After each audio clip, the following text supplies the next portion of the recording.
Елдің айтуына қарағанды Шоңби дінсіз де, діншіл де болмаған көрінеді. Керек жерінде дәрет алып, намазға да тұрған, дұға да оқыған. Ал ел ісінің қауыртта көптігінен ол шарттардың бірін де істемеген кездері болған сияқты.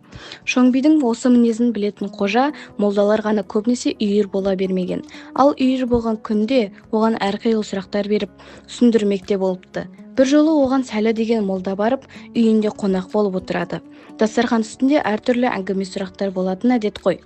Әлгі молда биге мынандай сұрақ беріпті. Оған Шоң былай жауап беріп отырыпты.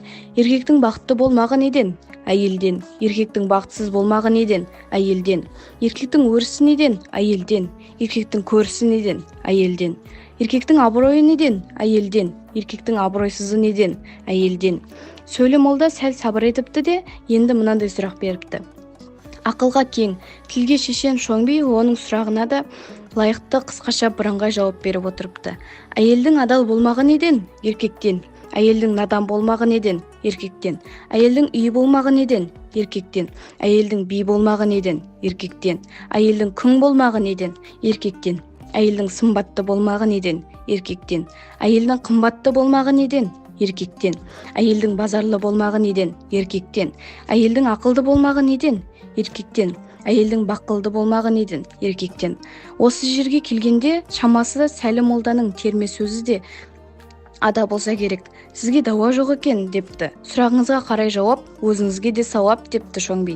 Әйелден, еркектен дей бересіз. Түсіндіріп, таратып айтпайсыз ба? Бұл бір ауыз сөзіңізге кім түсінеді? Мәселенкі, жақсы мынандай сөз болады деп, оған дәлел келтірмейсіз бе? Депті молда. Сонда Шоңби, ей молдеке депті.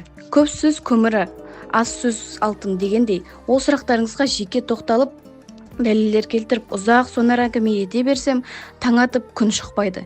Ел жататын уақыт болды, жатпайсыз ба?